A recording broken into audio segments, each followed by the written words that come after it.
শুভনিতাই গৌরদাস কর্মচারী এবং উপস্থিত সকল ভক্তবৃন্দ এবং মাতৃমণ্ডলী, তো সবার শ্রীচরণে দণ্ডবোধ প্রণতি নিবেদন করছি এবং সবাই আমাকে কৃপা আশীর্বাদ করবেন, তাহলে আমি যথেষ্ট বলতে পারবো। হরে কৃষ্ণ। তো এখন যে হচ্ছে শ্রীমদ্ ভাগবতমের তৃতীয় স্কন্ধ দ্বিতীয় বিভাগ।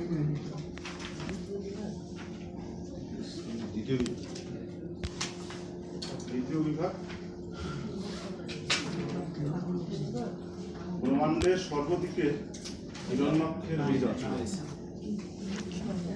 সপ্তদশ অধ্যায়।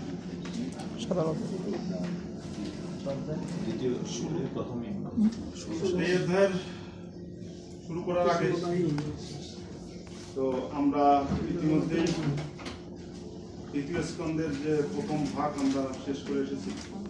তো তার পূর্বে যে আমাদের আলোচক বিন্দু যারা আলোচনা করেছে, তো সেখান থেকে আমরা কিছু সূত্র ধরে এখানে প্রবেশ করতে চাই।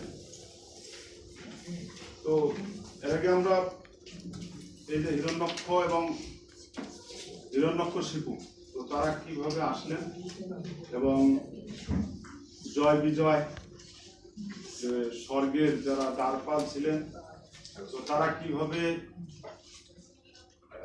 অধপতিত হয়ে অসুর যোনি প্রাপ্ত হলেন, এই বিষয়গুলো আমরা জানতে পেরেছি। এর আগে যে দ্বিতীয় গর্ভে যে হিরণ্যক্ষ এবং হিরণ্যকশিপু যে জন্মগ্রহণ করেছিলেন, সেই বিষয়গুলো আমরা জানতে পেরেছি। তার আগে আমরা জানতে পেরেছি যে আমরা যদিও ভক্তি জীবনে বা যে যতই সর্বোচ্চ পদে থাক না কেন, কেউ যদি বৈষ্ণব অপরাধ করে তাহলে সেখান থেকেও তার পদপতন হতে পারে। তো যেটি আমরা জয় বিজয়ের মাধ্যমে আমরা জানতে পেরেছি যে তারা ভগবানের সেবায় যুক্ত থাকার ফলে তারা ঋষিদের চরণে, চতুষ্কুমারদের চরণে যে অপরাধ করেছিল, তো সেই কারণে তারা অসুর যোনি প্রাপ্ত হয়েছিল। এবং সেটি একটু ভগবানেরও পরিকল্পনা ছিল যে ভগবানের যে যুদ্ধ করার যে একটা মানুষ ছিল, সেই পরিকল্পনা অনুসারে এই জয় বিজয় তারা চতুষ্কুমারের চরণে অপরাধ করে। সেই কারণে চতুষ্কুমার অভিশপ্ত হয় এবং সেখান থেকে যে জয় বিজয়, তো তারা যখন অভিশপ্ত হয় তখন ভগবান তো তাদেরকে উদ্ধার করার জন্য বলেছিলেন যে তোমরা কি 3 জন্মে উদ্ধার হতে চাও নাকি 7 জন্ম। তো তখন তারা তাড়াতাড়ি এই আবার বৈকুণ্ঠ ধামে ফিরে আসার জন্য তারা 3 জন্ম উদ্ধার হওয়ার জন্য সংকল্প করেছিলেন। এই বিষয়গুলো আমরা পূর্ববর্তী অধ্যায়গুলোতে জানতে পেরেছি। তো এখন যে বিষয় সপ্তদশ অধ্যায়, যে ব্রহ্মাণ্ডের সর্বদিকে হিরণ্যক্ষের বিজয়, এই যে অসুরেরা যে তারা যে বিজয়, তারা যে শক্তি তারা যে পায়, সেটা কোথা থেকে পায়, সেই বিষয়গুলো এখন আমরা আলোচনা করব। তো প্রথম যে শ্লোক মৈত্রেয় উবাচ, তো আমরা একসাথে একটু উচ্চারণ করব। মৈত্রেয় উবাচ, মৈত্রেয় উবাচ, নিশম্য আত্মভোগিতম কারণং সংকয়া উচ্চিতা সর্বে নবন্ত ত্রিদিবায় দিব অকাশ। শ্রী মৈত্রেয় বললেন, বিষ্ণু থেকে জন্ম হয়েছিল যার, সেই ব্রহ্মার কাছ থেকে সেই অন্ধকারের কারণ সম্বন্ধে শ্রবণ করে স্বর্গলোকবাসী দেবতারা সমস্ত ভয় থেকে মুক্ত হয়েছিলেন। তারপর তারা তাদের নিজ নিজ লোকে প্রত্যাবর্তন করেছিলেন। সেখানে আমরা তাৎপর্য থেকে যেটা জানতে পারি যে ব্রহ্মাণ্ড যে অন্ধকার হয়েছিল, তো উচ্চতর লোকের আদিবাসীরা যারা দেবতারা ভয়ে ভীত হয়েছিলেন। তো তারা আলোচনা করার জন্য ব্রহ্মার কাছে গিয়েছিলেন। তো এর থেকে বোঝা যায় যে প্রতিটি জীবের মধ্যে ভয় রয়েছে, প্রতিটি জীবের মধ্যে ভয় রয়েছে। তো তার মধ্যে দেবতাদের মধ্যেও সেই ভয়টি রয়েছে। এখানে বলা আছে যে আহার নিদ্রা ভয় এবং মৈথুন, তো সেটি প্রত্যেকটি জীবের মধ্যে রয়েছে, তো সেটি দেবতাদের মধ্যেও রয়েছে। তো এই শ্লোকের মাধ্যমে আমরা সেটি জানতে পারি যে যখন এই ব্রহ্মাণ্ড যখন অন্ধকারাচ্ছন্ন হয়, তো তখন দেবতারাও ভয়ে ভীত হয়েছিলেন। কিন্তু দেবতা এবং সাধারণ মানুষের মধ্যে পার্থক্য হচ্ছে যে দেবতারা যখন কোনো সংকটময় পরিস্থিতিতে পড়েন বা কোনো বিপদে পড়েন, তখন তারা মহাজনদের শরণাগত হন, আর সাধারণ মানুষ সেটি অস্বীকার করে। তো এইভাবে দেবতারা যখন এই সংকটময় পরিস্থিতির মধ্যে পড়েছিলেন, তখন তারা ব্রহ্মার কাছে গিয়েছিলেন, ব্রহ্মার শরণাগত হয়েছিলেন। তো ব্রহ্মার শরণাগত হলে তো ব্রহ্মা তখন তাদেরকে বিষ্ণুর কাছে নিয়ে গেছে। এইভাবে দেবতারা যখন শরণাগত হয়েছিলেন, তো এখান থেকে আমরা যে শিক্ষাটা পাই, যে আমরা যখন কোনো বিপদগ্রস্ত হই বা কোনো বিপদে পড়ি, তো তখন আমাদেরও যে মহাজনদের শরণাগত হতে হবে এবং আমাদের গুরু বৈষ্ণবের শরণাগত হতে হবে। তো শ্রীমদ্ ভগবদ গীতাও আমরা সেই শিক্ষাটি অর্জুনের মাধ্যমে পাই। তো অর্জুন যখন এই কুরুক্ষেত্রে যুদ্ধ করার জন্য বিচলিত হয়েছিলেন তার আত্মীয় স্বজন পরিজনদের সাথে, তখন তিনি কিং কর্তব্য বিমূঢ় হয়েছিলেন। তখন তিনি ভগবানের কাছে প্রার্থনা করেছিলেন যে তার কাপন্ন দোষ উপহত স্বভাব ইচ্ছামি তম ধর্ম সমুদ্র সেতা যশ্রেয় সাত নিশ্চিতম পুরোহিত আত্মে শীর্ষিত অহংসাদী মামতাম প্রপন্নম, যে আমি কাপন্নজনিত দুর্বলতার প্রভাবে কিং কর্তব্য বিমূঢ় হয়েছি, আমার কর্তব্য সম্বন্ধে আমি বিভ্রান্ত হয়েছি। তো এখন আমি তোমার শিষ্য এবং শরণাগত, তুমি আমাকে এখন যে আদেশ প্রদান করবে সেই অনুসারে আমি আমার কার্য সম্পাদন করব। তো যখন অর্জুন শরণাগত হলেন, তো তখনই ভগবান শ্রীকৃষ্ণ অর্জুনকে এই গীতার জ্ঞান প্রদান করলেন। তো তখন অর্জুন এই দিব্য জ্ঞান প্রাপ্ত হলেন। তো শরণাগত না হলে কেউ আর কখনো এই দিব্য জ্ঞান প্রদান করে না। এই জন্য আমাদের সবসময় মহাজনদের শরণাগত হতে হবে, আমাদের গুরুদেবের শরণাগত হবে। এই যে যারা এই যে হিরণ্যকশিপু এবং এই যে অসুরেরা, তো তারা এত শক্তি কোথা থেকে পেল? তাদের যে গুরুদেব ছিলেন শুক্রাচার্য, সেই গুরুদেবকে তারা সন্তুষ্ট করেছিলেন। গুরুদেবকে সন্তুষ্ট করার ফলে সেই গুরুদেব তাদেরকে সেই শক্তি প্রদান করেছেন, আর সেই শক্তির বলে বলীয়ান হয়ে তারা এই দেবতাদেরকে পর্যন্ত পরাস্ত করেছিলেন এবং ব্রহ্মাণ্ডের সর্বদিকে তারা বিজয় করেছিলেন। তো তাদের ভয়ে ভীত হয়ে সমস্ত ব্রহ্মাণ্ড যে আমাদের চতুর্দশ ভুবন পর্যন্ত সমস্ত প্রাণী ভীত হয়েছিলেন, এমনকি যারা জলের নিচে যে সমস্ত প্রাণী আছে তারাও ভীত হয়ে গেছে। সেই শক্তিটি তারা তাদের গুরুদেবের কাছ থেকে পেয়েছিলেন এবং ব্রহ্মার কাছ থেকে পেয়েছিলেন। তারা ব্রহ্মাকে প্রার্থনার মাধ্যমে সন্তুষ্ট করেছিলেন। তো আমরাও আমাদের যে ভক্তি জীবনে আমরা যদি আমাদের গুরুদেব এবং গুরু বৈষ্ণবদের সন্তুষ্ট করতে পারি, তাহলে আমরা ভক্তি জীবনে অগ্রসর হতে পারবো। আমরা সেই কৃপায় আমরা এই জগতের কল্যাণ করতে পারবো। তো এটি আমরা রামায়ণ থেকে শিক্ষা পাই যে যখন সীতা দেবীকে যখন রামচন্দ্র যে রেখাটি দিয়েছিলেন, তো এখান থেকে তাকে সেই রেখা ক্রস না করার জন্য লক্ষণ দিয়েছিলেন। তো লক্ষণ হচ্ছে আমাদের গুরুদেব, আদি গুরু। তো লক্ষণ যখন দিয়েছিলেন, তো রাম যখন বাইরে চলে যায়, তখন সেটি রামচন্দ্র বলেছিলেন সীতা দেবীকে যে এই লক্ষণের যে রেখা সেটি ক্রস না করার জন্য। তো তখন রাবণ যখন আসে, তো রাবণ যখন সেই ছলনা করে আসে, তখন সীতা দেবী সেই রেখাটি ক্রস করে। সেই রেখাটি হচ্ছে যেহেতু গুরুদেবের দেওয়া, সেই রেখাটি ক্রস করার ফলে তো রাবণ তাকে ধরে ফেলেছিল, তাকে ধরতে পেরেছিল, হরণ করার সুযোগ পেয়েছিল। তো এখান থেকে আমরা শিক্ষা পাই যে আমরা যে যতই হোক না কেন, স্বয়ং সীতা দেবী যিনি লক্ষ্মী দেবীর প্রকাশ, ভগবান রামচন্দ্রের যিনি সহধর্মিণী, তিনিও যদি গুরুদেবের আদেশ অমান্য করেন, তাহলে তাকে মায়া শক্তি বা আসরিক শক্তি আমার হরণ করবে। তো এই থেকে আমরা শিক্ষা পাই যে আমরা যদি আমাদের ভক্তি জীবনে যে গুরুদেবের যে দেওয়া যে আদেশ নির্দেশ রয়েছে, তো সেগুলো যদি আমরা অমান্য করি, তাহলে আমরা এই আসরিক শক্তি এবং মায়া শক্তির দ্বারা প্রভাবিত হয়ে আমাদের ভক্তি জীবন আমাদের বিনষ্ট হয়ে যাবে। এই জন্য আমাদের প্রতিদিন যে গুরুদেবের আদেশ 16 মালা জপ করা, মঙ্গলারতি করা, এগুলো যদি আমরা লঙ্ঘন করি, তাহলে অবশ্যই আমরা ভক্তি জীবন থেকে আমাদের অধঃপতন হবে।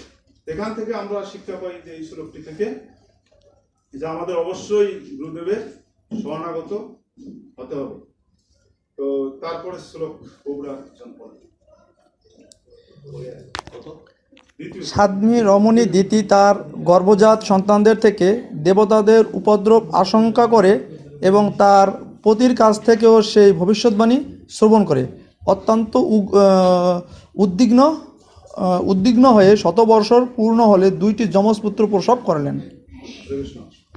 তো সাধ্বী রমণী দিতি এই যে গর্ভজাত সন্তানদের দেবতাদের উপদ্রব আশঙ্কা করে তিনি আগেই তার পতির কাছ থেকে এই ভবিষ্যৎবাণী শ্রবণ করেছিলেন এবং তিনি উদ্বিগ্ন হয়েছিলেন।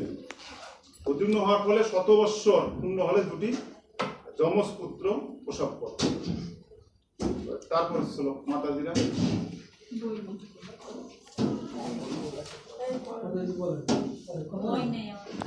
অনেকে হয়তো নতুন বইটা নিয়ে আসেন।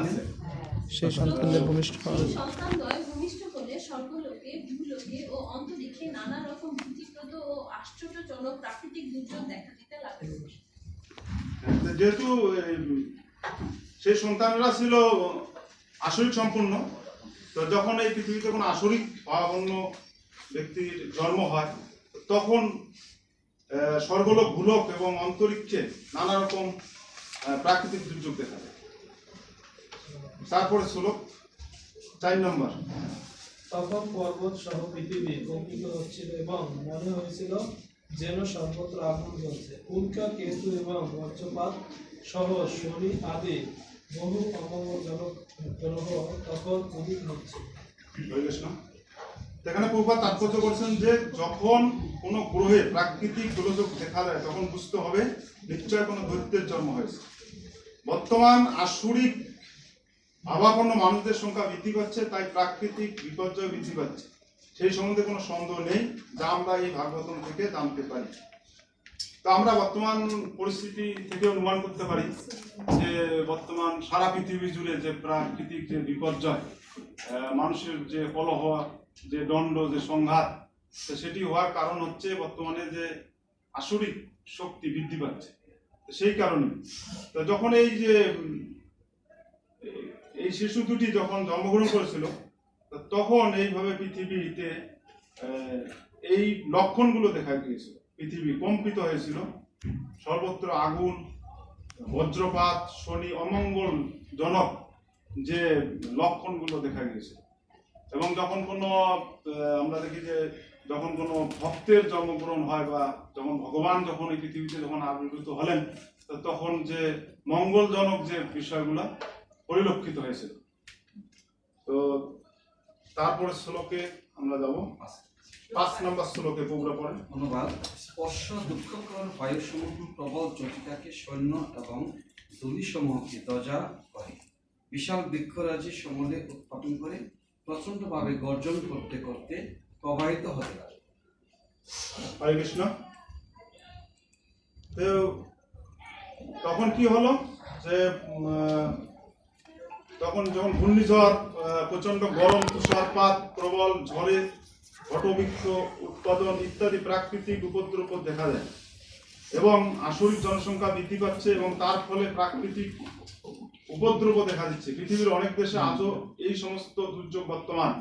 এই তথ্য পৃথিবীর সর্বত্রই সত্য। যে যে স্থানে যথেষ্ট সূর্য রশ্মির অভাব, আকাশ সর্বদা মেঘাচ্ছন্ন, তুষারপাত এবং প্রচন্ড ঠান্ডা, সেই সমস্ত স্থানে নিশ্চিতভাবে সব রকম নিষিদ্ধ পাপকর্মের আচরণের অভ্যস্ত আসরিক ভাবাপন্ন মানুষরা বাস করে।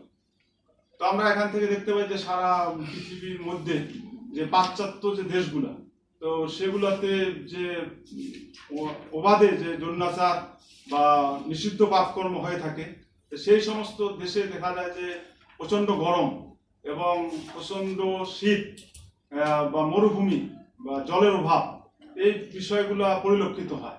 তো যেগুলো আমাদের বিশেষ করে ভারত ভূমিতে যে সহজেই আমরা যে প্রাকৃতিক পরিবেশে থাকি, এখানে ভগবানের যে আবির্ভাব হওয়াতে এবং এই ভারত ভূমি যে ভগবানের যে সমস্ত লীলা এবং ভগবান এখানে আবির্ভূত হওয়াতে সেই বিষয়গুলো এখানে আমরা পরিলক্ষিত হয় না। কিন্তু পাশ্চাত্য দেশে এই বিষয়গুলো পরিলক্ষিত হয়। সেখানে মরুভূমি, সেখানে জলের অভাব, সেখানে যেহেতু নিষিদ্ধ পাপ কাজ হয়, এই কারণে সেই সব দেশে যারা জন্মগ্রহণ করে আর কি, তারাও পূর্বজন্মে তার কর্মের ফল অনুসারে এই সব দেশে জন্মগ্রহণ করে। আর ভারত ভূমিতে যারা জন্মগ্রহণ করে তারা হচ্ছে গুরু মহারাজ জন্মগ্রহণ করেছিলেন হচ্ছে এই বদ্ধজীবদের উদ্ধার করার জন্য। অনেক সময় ভগবান বদ্ধজীবদের উদ্ধার করার জন্য তার যে প্রতিনিধি, তো তাদেরকে সেই পাশ্চাত্য দেশে জন্মগ্রহণ করা, তাদেরকে উদ্ধার করার জন্য। যেভাবে আমরা এটি দেখতে পাই যে এই যে জয় বিজয়, তো তারা কিন্তু ভগবানেরই ভক্ত ছিল, ভগবানের ভক্ত ছিল, কিন্তু তারা এই ভগবানের লীলা কার্যে সহযোগিতা করার জন্য তারা এই অসুর হিসাবে ভগবানের লীলা কার্যে সহযোগিতা করার জন্য এসেছিলেন।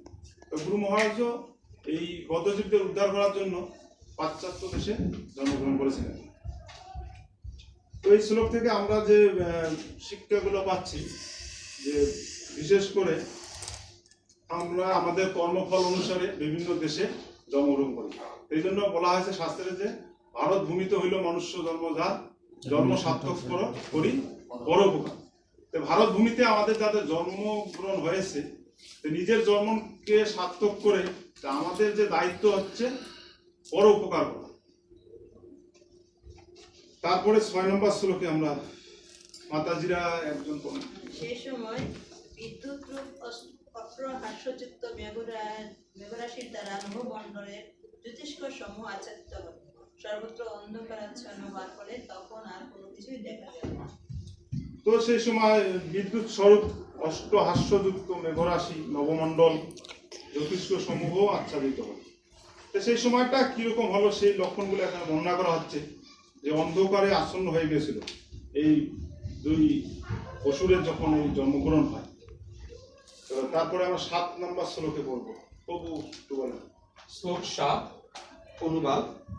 সমুদ্র যেন শোকাচ্ছন্ন হয়ে উচ্চ তরঙ্গ রাশি সহ প্রবলভাবে গর্জন করতে লাগলো এবং তার ফলে তার উদরস্থ জল জন্তু সমূহ ক্ষোভিত হয়েছিল, নদী ও সরোবর সমূহ বিক্ষুব্ধ হয়েছিল এবং সেখানকার পদ্মরাজি শুষ্ক হয়ে গিয়েছিল। হরে কৃষ্ণ। তখন এই যে সমুদ্র শোকাচ্ছন্ন এবং তরঙ্গ রাশি এবং তার জলস্থ যে জীবজন্তু ছিল, তারাও ভয়ে ভীতে ক্ষোভিত হয়েছিল, নদী সরবরাহ বিক্ষুব্ধ হয়েছিল এবং পদ্মরাজি সব সূক্ষ্ম হয়ে গেছিল। এই সমস্ত অমঙ্গল সূচক যে লক্ষণগুলা পরিলক্ষিত হচ্ছে। শ্লোক নাম্বার 8 মাতাজি। বারবার সূর্য এবং চন্দ্রগ্রহণের সময় সূর্য এবং চন্দ্রের চারপাশে কুয়াশাচ্ছন্ন পরিধি প্রকাশ পেতে লাগলো, বিনা মেঘ বজ্রপাতের শব্দ শোনা যেতে লাগলো এবং পর্বতের গুহা থেকে রথ চক্রের নির্ঘোষের মতো শব্দ উদ্যত হতে লাগলো। হরে কৃষ্ণ। তখন বারবার সূর্য চন্দ্র গ্রহণের সময় সূর্য চন্দ্রের চারপাশে কুয়াশাচ্ছন্ন বিনা মেঘে বজ্রপাত শোনা গেল, পর্বতের গুহা থেকে রথ চক্রের নির্ঘোষের মতো শব্দ উত্থিত হলো। এই বিষয়গুলো তখন পরিলক্ষিত হচ্ছে, যে বিনা মেঘে যে বজ্রপাত, যেখানে মেঘ থাকে না, যখন আসরিক শক্তি প্রবল হয় তখন দেখা যায় যে এই সমস্ত লক্ষণগুলো পরিলক্ষিত হয়। যেমন বর্তমানে আমরা দেখতে পাই যে যখন সিজন ছাড়াই বিভিন্ন রকম শাক সবজি এখন হচ্ছে, যেগুলো গ্রহণ করার ফলে আমাদের বিভিন্ন রকম আমাদের সমস্যার সৃষ্টি হয়। শ্লোক নম্বর 9। গ্রামের মধ্যে শৃগালীরা তাদের মুখ থেকে অগ্নি উদ্গীরণ করে অমঙ্গল সূচক চিৎকার করেছিল এবং শ্রীগাল ও পেরাও তাদের সঙ্গে যোগ দিয়ে শব্দ করেছিল। হরে কৃষ্ণ। তো তখন এই যে যেখানে অগ্নি যে ব্রাহ্মণদের মুখ থেকে বাইর হওয়ার কথা, তো সেই অগ্নি হচ্ছে শ্রীগালেরাও তাদের মুখ থেকে অগ্নি উদ্গরণ করে অমঙ্গল সূচক এই সমস্ত শব্দ করেছিলেন। তো তারপরে আমরা শ্লোক নম্বর 10-এ কুকুরেরা যেখানে সেখানে গৃহা উত্তোলন করে, কখনো সঙ্গীতের মতো, কখনো বা স্পন্দনের মতো বিবিধভাবে চিৎকার করতে লাগে। কৃষ্ণ। তো কুকুরেরাও এইভাবে যেখানে সেখানে তাদের জিহ্বা উত্তোলন করেছিল এবং সঙ্গীত গানের মতো তারা সঙ্গীত করেছিল। তো শ্লোক নম্বর 11 হচ্ছে, হে বিদুর, গব্বদেরা দলবদ্ধ হয়ে তাদের তীক্ষ্ণ ক্ষুরের দ্বারা পৃথিবীকে আঘাত করে এবং উন্মতের মতো পর্দার বর করতে করতে চতুর্দিকে ধাবিত হতে লাগলো। তো গব্বদেরা তখন অত্যন্ত সম্ভ্রান্ত প্রাণী, তারা তখন নিজেদেরকে এই যে গব্বদেরা অত্যন্ত সম্ভ্রান্ত প্রাণী মনে করেছিল। তারা তখন তথাকথিত হর্ষ দলবদ্ধ হয়ে ইতস্ত ধাবিত হয়ে তখন মানব সমাজের পক্ষে অমঙ্গল জঙ্গল ইঙ্গিত এগুলো বহন করে। এই সমস্ত নিম্ন প্রাণীরাও নিজেদেরকে সম্ভ্রান্ত মনে করেছিলেন। শ্লোক নম্বর 12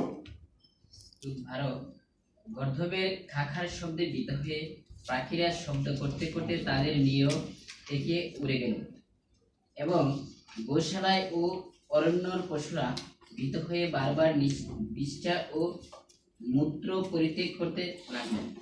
শ্লোক নম্বর 13 শ্লোক 13 গাভীগণ বিথিয়া হয়ে দুধের পরিবর্তে রক্ত বর্ষণ করেছিল, মেঘরাশি পুজ বর্ষণ করেছিল, দেব প্রতিমা সকলে যেন অস্ত্র বিসর্জন করেছিল এবং বিনা বায়ুতে বৃক্ষসমূহ ভূপতিত হয়েছিল।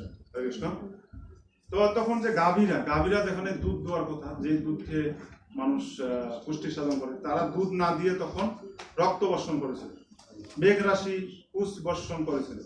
এইভাবে আমরা দেখতে পাই যে অমঙ্গল যে সূচক সমস্ত কিছু প্রাকৃতিক পরিবেশ বিপর্যয়ের দিকে ভরে উঠেছিল। এই থেকে আমরা যে শিক্ষাগুলো পাচ্ছি যে যদি আসরিক শক্তি যখন এই আসে তখন এই সমস্ত অমঙ্গল সূচক বিষয়গুলো পরিলক্ষিত হয়। এগুলো দেখে আমরা বুঝতে পারি যে তখন আসরিক শক্তির প্রভাব বৃদ্ধি পাচ্ছে। এই আসরিক শক্তিকে প্রতিহত করার জন্য আমাদের কি করতে হবে? আমাদের হচ্ছে সবসময় আমাদের হরিনাম করতে হবে, যেটি চৈতন্য মহাপ্রভু যে শিক্ষা দিয়েছিলেন। চৈতন্য মহাপ্রভু বলেছেন যে এবে অস্ত্র না ধরবো, প্রাণের না মারিব, চিত্ত শুদ্ধি ঘটাবো সবার। এই কলিযুগে হচ্ছে যে প্রত্যেকটা মানুষের মধ্যে সেই আসরিক শক্তি বিরাজিত রয়েছে।